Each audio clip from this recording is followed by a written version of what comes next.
Ok, irmãos, essa segunda parte vai ser mais curta, mas o que nós fizemos na primeira foi um pouquinho de história, depois voltamos para o texto bíblico. Agora eu quero fazer um pouquinho de teologia aplicada à vida da nossa igreja, isto é, o que os solas têm a ver com a gente, chamados 5 solas da reforma. Então minha proposta é falar dos 5, mostrando o que eles eram de forma bem sintética, mas também levando a gente a pensar sobre como isso muda a maneira como a gente vive igreja e entende igreja. Então, antes de entrar em cada um deles, eu quero explicar uma experiência que eu tive quando eu estava na conferência da Editora Fiel, do Ministério Fiel. Esse ano, por causa dos 500 anos, eles focaram muito na reforma, óbvio, como muita gente fez no Brasil e no mundo. E aí eu fiz parte de um grupo de conversa, de debate, lá uma chamada Mesa Redonda, em que perguntaram a todos os palestrantes qual dos 5 solas ele achava o mais importante. Se pudesse escolher qual dos 5 solas é o mais importante? Isso é uma escolha difícil.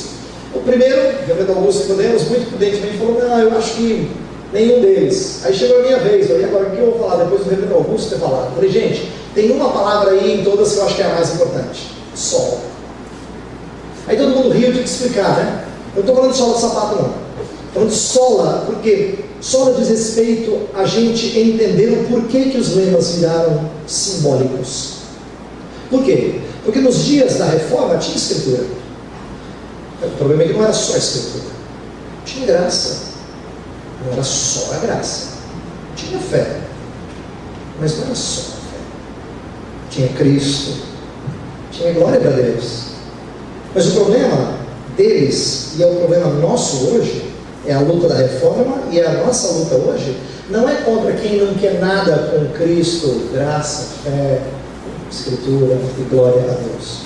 O problema, portanto, maior nosso dentro da igreja não é ceticismo, isto é, total incredulidade. O problema maior é sincretismo. Quando a gente mistura coisas da palavra de Deus com uma visão de mundo pagão, uma visão de mundo que não é moldada pela Bíblia Sagrada. Isso está cheio, tem de monte. Igrejas nas quais tem gente sincera, que diz: não, a Bíblia é a palavra de Deus, mas não é só a Escritura que é a autoridade para ele.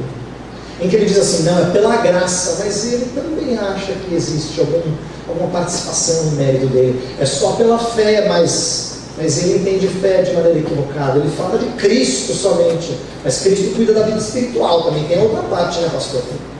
Então assim, é muito comum, dentro das igrejas, nós temos problema com o quê? Com sincretismo. Então eu quero mostrar como, em várias áreas, a gente precisa de mudança. Por quê? Não é porque nós não cremos na Bíblia, mas não em só a Escritura ou somente a Bíblia. Não é porque a gente não aproveita da graça de Deus, mas ela não é a nossa única fonte de vida cristã, e assim por diante. Então nós vamos falar em termos de sincretismo, ok? De como a gente mistura. Vou começar com o somente a Escritura, só a Escritura. Esse é o fundamento da autoridade da igreja. Lembra que eu falei no começo da primeira parte que a gente ia olhar para os solas como sendo uma maneira de olhar, de entender a autoridade da igreja? Eu quero mostrar agora que o só a Escritura significa que a Bíblia, somente a Bíblia, é o fundamento da autoridade da igreja. Por que isso é importante? Porque a reforma queria dizer que a tradição, ela não tem um peso de interpretação oficial da revelação bíblica.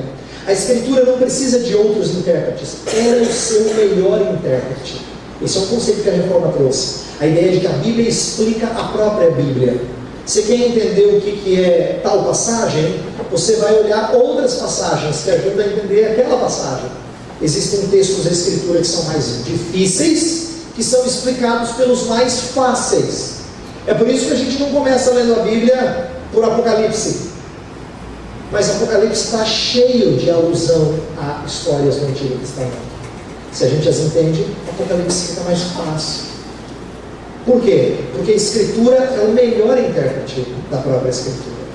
E esse é um conceito que a reforma trouxe. Agora, por que isso é importante em termos de fundamento da autoridade da igreja? Porque os reformadores queriam não descartar a boa tradição, mas focar nas Escrituras. Então, quando eu falei não descartar a boa tradição, é porque eles tinham que ler as Escrituras com os óculos de gente boa do passado. Então a gente fala assim, uma expressão latina que a gente usa é que sola Escritura não significa nuda escritura. Somente a Bíblia não significa a Bíblia sem auxílio de homens do passado.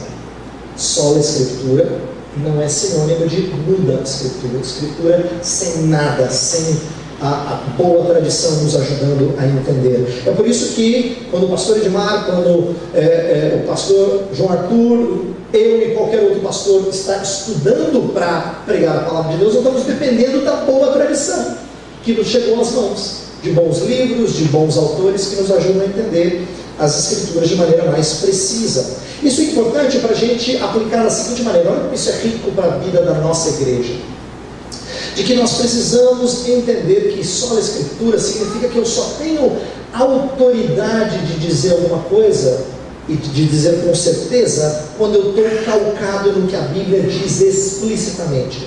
Quando ela não diz explicitamente, eu falo em termos de sabedoria, nunca de lei. Isso é um princípio importante que a gente precisa aprender. Se a gente começasse debates aqui, eu não vou respondê-los, não adianta você me perguntar. Mas se eu dissesse assim: mulher, na Bíblia, a mulher pode trabalhar fora ou é melhor não ficar em casa cuidando dos filhos? Existe coerência entre cristianismo e certas posições políticas? É recomendado cantar apenas textos bíblicos ou a gente pode cantar com posição nossa? Qualquer pergunta dessa não tem uma resposta explícita, clara, lá em 2 Coríntios ou em Efésios ou em Gálatas. E normalmente qualquer discurso acerca desse assunto requer sabedoria bíblica, mas nunca lei. Isso é uma coisa muito importante. A gente precisa discernir entre aquilo que a Bíblia diz explicitamente, naquilo que ela é explícita, a gente não pode titubear. E nas coisas que a gente diz assim, me parece à luz das Escrituras que o caminho mais sábio é esse. Como isso é importante? Sabe por quê? Senão a gente cria regra para crente que não é regra bíblica. A gente cria costumes que a gente diz que tem que fazer que não são bíblicos. Eu vou dizer uma coisa que eu espero não chocar você, por favor, não me entenda mal, mas eu vou dar um exemplo. Eu não posso dizer para você quanto tempo de leitura da Bíblia é o ideal. Não existe regra. Eu não posso dizer, crente que é crente tem que estudar pelo menos 30 minutos de Bíblia por dia, senão não tem regra. A Bíblia fala que nós temos que meditar na lei do Senhor de dia e de noite, mas você não fala quanto tempo é certo, quanto Deus aprova. Eu costumo dizer que tem crente que gosta de resposta pronta. Ele fala assim: pastor, eu tenho um emprego aí que eu recebi uma proposta muito legal, mas eu vou ficar muito tempo longe da minha família, eu queria saber se é bíblico ou se não é. A impressão que eu tenho é que o crente, quando ele pergunta isso, ele quer que eu diga assim para ele assim: quantas horas fora de casa? 55? Não, né, cara? Mas 50 tudo bem. Ele quer uma resposta óbvia, do tipo assim, uma resposta legalista que diga para ele: não, isso aqui pode. O pastor falou que pode. Então, mas você está brigando comigo por quê? O pastor falou que tudo bem. Ao invés de ter sabedoria das Escrituras para a gente discernir o que é prudente, o que não é, o que é saudável, o que não é, a gente preferiria que alguém chancelasse para a gente dissesse: olha, pode. O pastor falou que pode, tá, jovens? Então, na próxima reunião a gente vai fazer tal coisa. O pastor falou que tudo bem. Antes do que sabedoria bíblica, a gente teria chancela, carimbo. O pastor disse que tudo bem. Então é lei. O pastor disse que tudo bem. O conselho falou que tudo bem. Não estou dizendo que não seja bom a gente submeter a autoridade, mas falta para nós às vezes um discernimento para a gente dizer: olha, sabe o que a gente vai fazer? Porque à luz desse princípio é mais saudável a gente agir assim. Somente a Escritura significa que o que ela manda eu faço, e o que ela sugere eu com muito cuidado sugiro. Aquilo que se torna, que não é explícito nas Escrituras, mas que me parece razoável, eu vou oferecer como boa sabedoria bíblica, nunca como lei infalível. Isso é muito bom para a gente aprender. Por quê? Porque a gente fica de fato apegado ao que a Escritura diz, só a Escritura, não o que o fulano pensa. Senão a gente vai começar a dizer assim: crente que é crente não está associado a tal partido. Não é possível ser crente, Eu sei que a gente tem certas afinidades e a gente tem certas perspectivas. Eu não estou dizendo que a gente não deve conversar sobre elas, mas existe uma diferença entre sabedoria bíblica e lei divina. Existe uma diferença e a gente precisa ser sábio com respeito a isso. Eu não acredito que as jovens lá da igreja de Itajaí fazem tal coisa. Fazem, acreditam? Fazem. Pois eu constatei e fui lá na minha vez. Mas é alguma coisa que fere um princípio bíblico? Mas pega mal, né? Pegar mal não é uma coisa que ferir o princípio bíblico. Mas a gente fala assim, pegar mal é sério pra gente. Pegar mal é igual fazer algo contra a Bíblia. Pega mal. Mas pega mal é contra as Escrituras? Não, assim, não tem um texto que fala. Então calma. Não avalie com a mesma força do que ferir um princípio bíblico explícito. Isso é muito importante para que a gente entenda a igreja como sendo um lugar em que nós estamos aprendendo com o Senhor. E a gente faz uma distinção daquilo que é imprescindível daquilo que é recomendável. É igual a gente criar filho. Tem certas coisas que os nossos filhos não podem fazer. Tem outras que a gente gostaria que eles fizessem, mas assim, não é errado fazer. É muito do nosso gosto. A gente queria que eles fossem assim.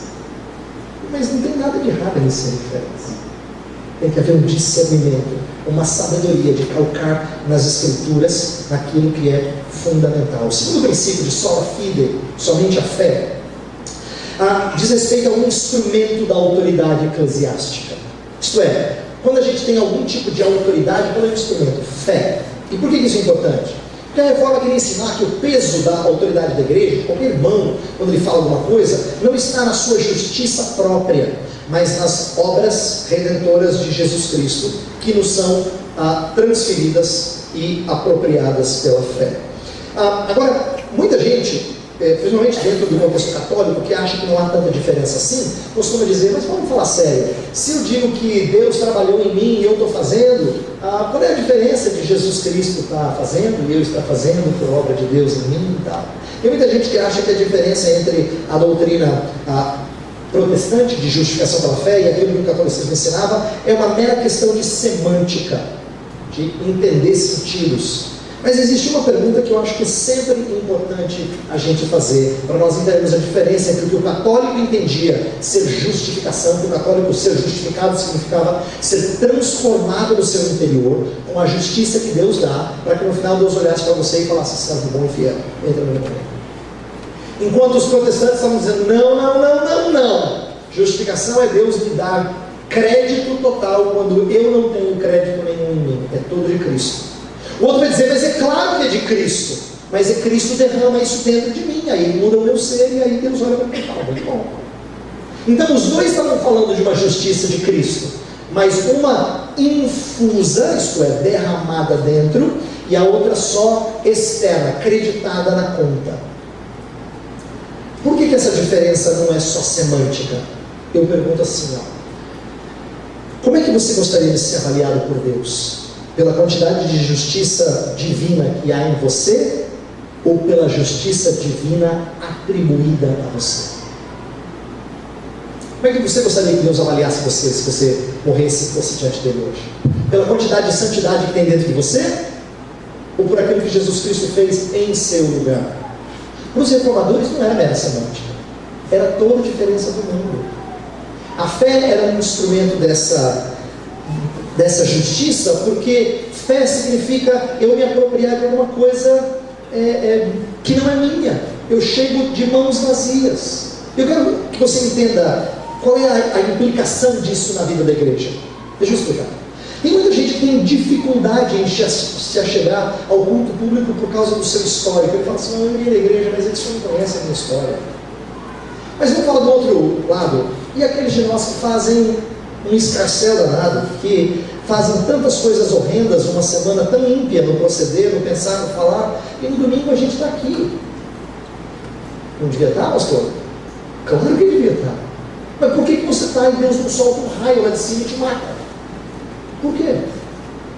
Porque a postura que te leva a estar aqui não é baseada em como crente você fez essa semana. Pelo contrário, o culto não é um lugar que a gente vem trazer alguma coisa para Deus. É um lugar que a gente vem receber do próprio Deus, por causa da nossa carência. Tem muito mais a ver com Ele trazer-nos algo do que nós trazermos alguma coisa para Ele. Não pense que culto é Deus sentado lá no trono dele, olhando para vocês tocarem essa coisa, uma coisa linda. Está bem ensaiadinho hoje, parabéns, está bonitinho. A gente tem uma ideia tão errada de culto, que se nós fôssemos apresentar, aquele criança pequena que fala assim, eu tenho teatro, pai. Vem cá sentar e ouvir o teatro. E a gente bondosamente diz, parabéns, e aplaude no final. Isso não é culto. Culto, na verdade, é Deus orquestrando na sua vida o que você precisa. Você chega como se você fosse apresentar alguma coisa para Ele, mas você chega de mãos vazias. Isso é fé. e Ele vem e sacia a sua fome. Você cultuar o Senhor. Quando a gente fala de sola fide, significa que eu chego ao Senhor de mãos vazias. Eu não tive uma boa semana, mas eu estou aqui. Por quê? Por causa da fé em Jesus Cristo. Mas eu posso ir, pastor? Pode. Deve. Por quê? Por causa de Jesus Cristo. Mas deixa eu dizer que fé às vezes é entendida de maneira muito errada. No nosso Brasil, tem muita gente que se preocupa mais com o ato de fé do que com o conteúdo da fé. Já viu o brasileiro dizer assim: eu tenho muita fé, viu? Tenho muita fé que meu time vai ser campeão esse ano. Tenho muita fé que o Brasil vai dar certo nessa próxima eleição. Vai dar certo. Deus, não é possível. Quando a gente fala tenho muita fé, a gente está confiando mais no ato da fé do que naquilo que a fé, naquilo que ela se agarra, naquilo que ela se apega. E isso não acontece só entre pagãos, acontece entre crentes também. Quer um exemplo? Frequentemente na igreja, a gente valoriza mais sinceridade do que conteúdo. A gente fala assim: mas ele fez de coração, pastor. A gente adora sinceridade. Sinceridade parece que muda tudo. Você fala assim: a criança veio e trouxe assim um presentinho, era um papelzinho amassado, mas foi de coração. E para nós assim, é desmanchar, é derreter o coração. É como se sinceridade fosse o iceberg do jogo. É a carta de maior valor. Assim, conteúdo não é importante, mas não é tão importante. Sinceridade, cara, mata tudo. Então você pode ser sinceramente errado, mas pelo menos ser sincero. A gente tem isso no nosso meio. E esse é um problema. É um problema porque nós estamos concedendo mérito à própria fé, distorcendo o sentido bíblico de fé. Fé não é chegar assim e dizer: Deus, eu não tenho nada, mas sou sincero, viu? Não. Fé é apegar-se àquilo que Deus provê. Então tem tudo a ver com o conteúdo. Tem tudo a ver com aquilo em que eu creio. E se eu creio errado, eu posso ser o mais sincero do mundo. Não presta. Não presta. Então, a gente tinha que entender que Deus preza por crer no Deus verdadeiro mais do que com grande fé. Deixa eu explicar isso. Você lembra do pai do filho endemoniado? Que Jesus falou assim: se você crer, eu posso libertá-lo. Ele fala: creio, ajuda-me na minha falta de fé. E Jesus não disse: desculpa, você volta para mim, porque hoje não vai ter milagre. Assim Jesus disse. Pelo contrário, Ele preza aquele que crê com deficiência, mas crê em Deus verdadeiro. Nós não somos uma reunião de gente crente, no sentido que tem muita fé. Nós temos que ser uma reunião de gente crente, no sentido de que crê no Deus perto. O Jesus verdadeiramente salvador. É isso que faz diferença. Sola fide, portanto, não é ter muita fé, é se apegar a quem muito faz em nosso favor. Isso é sola fide. Isso é um instrumento de autoridade da igreja. A igreja tem autoridade quando ela se apega à verdade, mesmo em meio às fraquezas, ela se apega à verdade de Deus. Terceiro ponto: sola gratia, ou somente a graça. Somente a graça diz respeito ao crédito da autoridade da igreja. Na época da reforma, eles queriam eliminar os méritos próprios, não é? Então por isso que a ideia de indulgências como garantindo um lugar de descanso, perdão de pecados, tudo isso foi combatido por Lutero e por seus contemporâneos que aderiram ao princípio da reforma. Então o ensino era de que nós somos salvos pela graça, e Lutero gostava de usar uma expressão. Ele falava assim: nós somos salvos por uma justiça passiva. Ele quer dizer que eu não faço nada para Deus, eu recebo. Por isso que é passiva. Eu recebo essa justiça de Deus. Isso é importante, é uma mudança de sentido para Lutero. Por quê? Porque Lutero vinha de um conceito de vida monástica. Na vida monástica você fazia muitos atos de espiritualidade durante o dia, para no final você ter pontinhos espirituais. Então você gastava horas em jejum, em oração, em recitar credos, em fazer boas obras, em peregrinações e assim por diante. Você tinha atos de bondade para você ganhar pontinhos espirituais. Mas Lutero era um homem irrequieto, que não atingia paz. Deus estava graciosamente perturbando esse homem para fazê-lo entender que vida monástica não é melhor do que de outros crentes. Havia esse conceito, não existe hoje em alguns lugares. As pessoas às vezes têm a impressão de que missionário cara, é crente, cara. Não, missionário é crente. Pensa assim num crente. Crente, missionário. Deixar o seu conforto, igual o cara é crente. A gente esquece que ele é nosso vizinho, ele ia na igreja com a gente, participava da mesma escola dominical. Ele tinha o mesmo professor que eu e você. Um dia ele sentiu-se inclinado a isso, mas ele não tem um super poder espiritual, ele só foi com as suas fraquezas, pela graça. Quando a gente fala assim do super crente, a gente perde de vista que é a graça de Deus, que é o crédito da nossa autoridade. O que a Reforma fez, que é espetacular, é que ela resgatou um sentido mais profundo de pecado do que as pessoas tinham. Não é que a Igreja Católica Romana não falasse de pecado, claro que falava. Tinha confissão o tempo todo, tinha penitência por causa do pecado, tinha indulgência por causa do pecado. E ela falava de pecado, falava, mas o entendimento dela de pecado ainda era raso. Eu explico. A gente tem muito essa ideia ainda hoje. Nós entendemos pecado muito mais no plural do que no singular. A gente fala assim: Senhor, perdoa os meus pecados, porque você está pensando em atos, pensamentos, palavras. O problema de reduzir pecado a esses atos, a esses pensamentos, essas palavras, é porque você vai ter a impressão que vai ter um dia assim que vai ser melhor, assim. Cara, hoje eu estou calmo. Cheguei ninguém na rua. O trânsito foi espetacular hoje. Estava assim, louvando a Jesus, botando música, cantando no trânsito. Cheguei em casa, os meninos gritaram comigo, eu não falei nada, brinquei com eles, foi super legal. Aí a esposa veio reclamar e eu ouvi com paciência. Eu acho que o dia foi bom, cara. O dia assim, uns 9, 8,5, 9, não é 10, perfeito, nem é, mas foi 9 hoje. Acho que espiritualmente foi 9. Porque a gente entende o pecado só como sendo atos. Esse é um entendimento que não vem das Escrituras. Porque pecado nas Escrituras não é o que você faz, é um pouco de quem você é. São as inclinações do seu coração. Então, mesmo quando você não comete atos horrendos, pecado está lá. E a Reforma resgatou isso. Ela passou a entender que pecado é uma coisa muito mais profunda, que tem no coração. Portanto, pecado não é algo que você se livra. Você não fica um dia bom e diz assim: oh. Não. Pecado faz parte de uma inclinação natural que, por enquanto, não foi totalmente removida. Então, em alguma medida, ela me explica. Por que você faz as bobagens que você faz?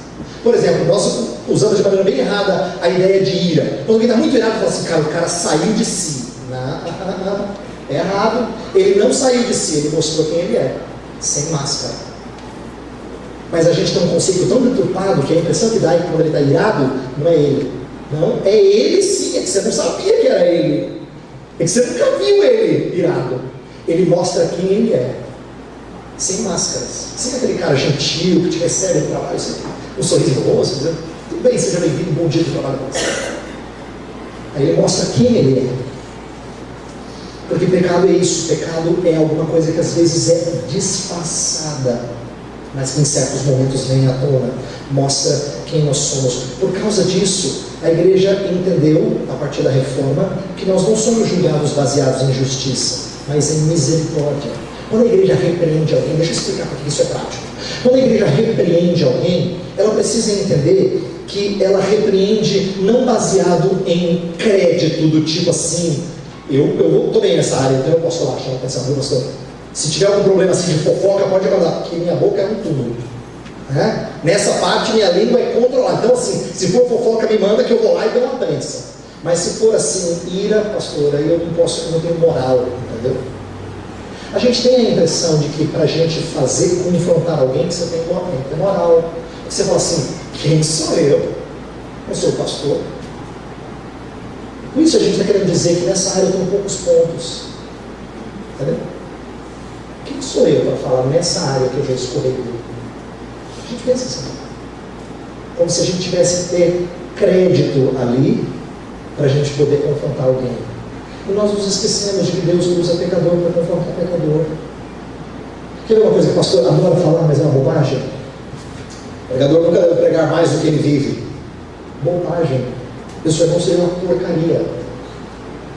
Porque a mensagem sempre é maior do que eu sou. Sempre. Sempre. Sempre. Aquilo que eu prego é maravilhosamente lindo e eu não vivo tudo aquilo que eu prego. Eu gostaria que fosse verdade, mas não é. Isso mostra que quando a gente exorta alguém, quando a gente confronta alguém, a gente não faz baseado em quão bem nós estamos com Deus. A gente faz baseado em misericórdia. Misericórdia, não injustiça. Isso é fundamental. É fundamental na hora que casal tem conflitos. Quando casais têm conflitos por bobagem de qualquer uma das partes, a gente tem que começar a perguntar assim: por quê? Como é que eu quero julgar o outro? Baseado em que critério? Justiça ou misericórdia? E lembre-se, o critério que você escolher para julgar uma vez vai ser o critério que vai prevalecer em outros momentos. Se você quer ser justo aqui, você vai receber justiça lá. Você quer brincar de justiça? Vai brincar de justiça. Por isso que quando a gente vive no meio do povo de Deus, e um casal que conhece o Senhor deveria viver como igreja, a gente deveria se julgar um ao outro por misericórdia. Antes de fazer cara feia por aquela pessoa que entrou, você fala, olha quem entrou. É igual Jesus que teve que ensinar as pessoas, né? Você lembra que Jesus era aquele que muitas vezes se dava àqueles que tinham uma fama horrível. E os fariseus diziam assim, se ele soubesse quem é, não ia deixar lavar os pés dele não. Aí Jesus tem que contar assim, alguém foi perdoado R$1 milhão, o outro 1.000, quem é que ama mais? Aí eles responderam corretamente, eu acho que é o de 1 milhão, exatamente, quem muito foi perdoado, muito ama. Estava explicando para eles que eles achavam que Jesus tinha perdoado assim um pouquinho deles, por isso que o amor deles, o interesse deles era pequeno. Mas aquela mulher que chorava aos pés de Jesus, ela sabia da profundidade do seu pecado. E quanto mais a gente percebe a feira do nosso pecado, mais a gente se deleita com Cristo. Mais Ele é precioso para nós. Porque a gente percebe de onde Ele nos tirou. Isso é só a graça. Então quando eu confronto alguém, eu não faço baseado em moral, eu faço baseado na misericórdia de Cristo. A minha confrontação é graciosa. Então não é baseado no crédito dele, é baseado na graça de Cristo. Quarto, e eu vou fechar bem rapidamente os dois últimos. Solos Cristos. Cristo somente Cristo, Ele é o mediador da autoridade. Na época da reforma significava confrontar o peso dos rituais, o crédito de figuras como Maria, os santos, mérito que vinha deles, que eles haviam somado. Então foi uma luta contra outros mediadores que não Jesus Cristo. E a gente aprende a partir do apelo da reforma a entender que nós não podemos considerar líderes ou gurus ou pastores o peso de verdade encarnada. Ninguém é verdade encarnada, não precisa, ela já foi impressa. Ela já foi impressa. E nós somos anunciadores dessa verdade impressa. Como é que a gente aplica isso à nossa vida? Nós não deveríamos ser uma igreja de hierarquias. Eu falei isso na primeira parte, eu quero repetir, mas agora eu quero dar um outro toque, que é o seguinte. Quando a gente é comunhão dos santos, e eu mencionei essa expressão, nós devemos ter a autoridade de confrontar qualquer pessoa, inclusive os pastores e os presbíteros. E quando a gente faz apoiado na verdade, Cristo nos apoia, nos sustenta. Ele diz, onde 2 ou 3 estiverem reunidos em meu nome, eu estou ali. A ideia é que quando nós confrontamos uns aos outros, nós não confrontamos porque temos posições. A gente respeita as posições e o faz com temor, mas a gente repreende.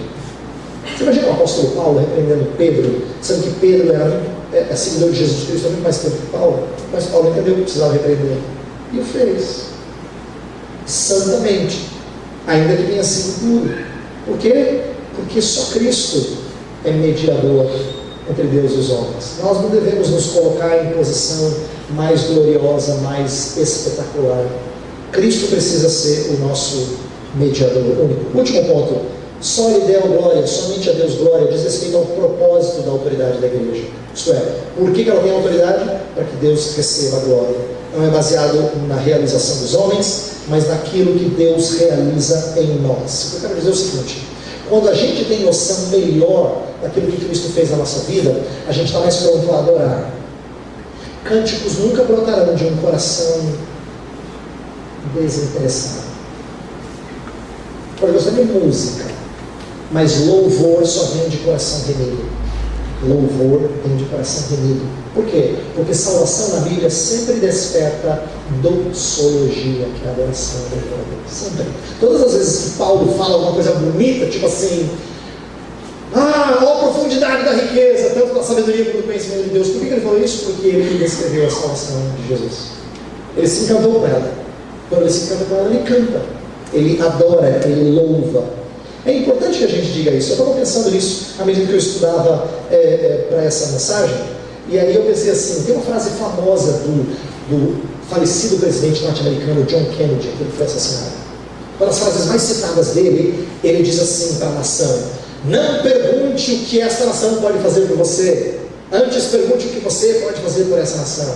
Ele queria levar o povo americano a levar o país adiante. Eu diria que na Igreja de Cristo a gente inverte. Não pergunte o que você pode fazer por Cristo, pergunte o que Cristo tem feito por você. O mais importante, que nos leva a louvar a Deus somente, não é o que eu faço por Ele, é o que Ele tem feito por mim. Só Ele deu glória. Eu termino dizendo o seguinte: a celebração dos 500 anos da Reforma não pode ser um apego à história como uma tradição, simplesmente. Eu falei que a gente não pode se apegar à tradição só pela tradição. Ela precisa ser desejoso de sempre voltar ao plano original. E isso significa que a gente não deve temer novas reformas.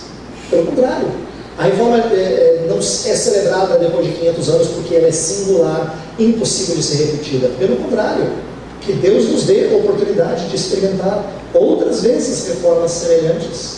Aí você vai lembrar de uma frase: essa eu já ouvi. Igreja reformada, sempre reformando. Essa é uma frase que muitas vezes tem sido mal entendida, porque as pessoas acham que a igreja precisa dar uma inovada, ela precisa ser reinventada, e não é isso que o termo significa. A ideia é restaurá-la ao seu propósito original, porque com o passar do tempo ela degringola. Então por que a gente tem que orar ao Senhor para que haja mais reformas? Porque com o passar do tempo o prédio fica velho. Por que eu e você temos que ouvir algumas das verdades de novo, de novo, de novo? Porque a gente esquece. Deus lidou com isso na vida do seu povo durante toda a Escritura, e não é diferente conosco hoje. Então a igreja reformada precisa ser reformada sempre. Não é inovada, nem reinventada. Reformada. Por quê? Porque o pecado a deteriora. Lembra daquele verso famoso? Não vos conformeis com este século, mas transformai-vos pela renovação da vossa mente. Não é uma... Eu não estou repaginando, eu não estou repaginado em mim. Não é isso. Lá fala, por que você deve ser transformado? Você deve ser transformado na mente segundo o quê? A boa, perfeita e santa vontade de Deus. A ideia é de voltar ao propósito original, é de ser resgatado àquilo que é saudável. Portanto, eu encerro dizendo assim: à medida que vocês pensam em reforma, que eu penso em reforma, e os 500 anos vão passar, porque 2018 vai chegar e já não é mais ano de celebração, vamos lembrar assim, eu gosto muito de ler e ouvir esses grandes homens do passado, mas não faça de forma saudosista. Tempo bom era aquele, hein? Já pensou ouvir um Calvinão pregar? Isso é saudosismo, a gente fica velho, fica mais saudosista. Tempo bom, tempo da minha mocidade. Tempo bom, aquela mocidade era firme. Aí os jovens de hoje dizem assim: a gente nunca vai conseguir chegar na mocidade da fulana, porque ela só lembra das coisas boas. Nossa memória é bem seletiva, a gente só lembra das coisas boas. E esse saudosismo é péssimo, porque ele coloca o tempo áureo sempre como passado, nunca futuro. Então ele empaca a gente. Quando a gente olhar para esses homens do passado, lembre-se que Deus vai precisar fazer isso de novo, e de novo, e de novo. Olha para que Deus faça isso, para que Ele sempre leve a sua igreja a ser reformada segundo o plano original. Vamos lá. Pai, te agradecemos por aquilo que o Senhor fez através de homens do passado, mas nós não queremos ficar presos ao que eles fizeram e celebrar aquilo que eles fizeram como sendo inigualável. O Teu Espírito continua a atuar por intermédio da Tua Santa Palavra, e nós precisamos de mudanças em nossas vidas, precisamos de mudança em nossa igreja, precisamos de mudança nas nossas famílias, muita coisa quebrada, Senhor. A verdade é que se nós fôssemos escancarar nosso coração diante do Senhor, a gente vai lembrar de muita coisa aí a ser refeita. entristecidos pelos nossos pecados, nós queremos clamar que o Senhor opere mudanças, boas mudanças. O Senhor nos permita, calcado na Tua Palavra, a reparar as paredes outrora rachadas, a voltar ao projeto original. Limpa a Tua igreja, renova a Tua igreja, reforma a Tua igreja. Nós pedimos em nome de Cristo. Amém.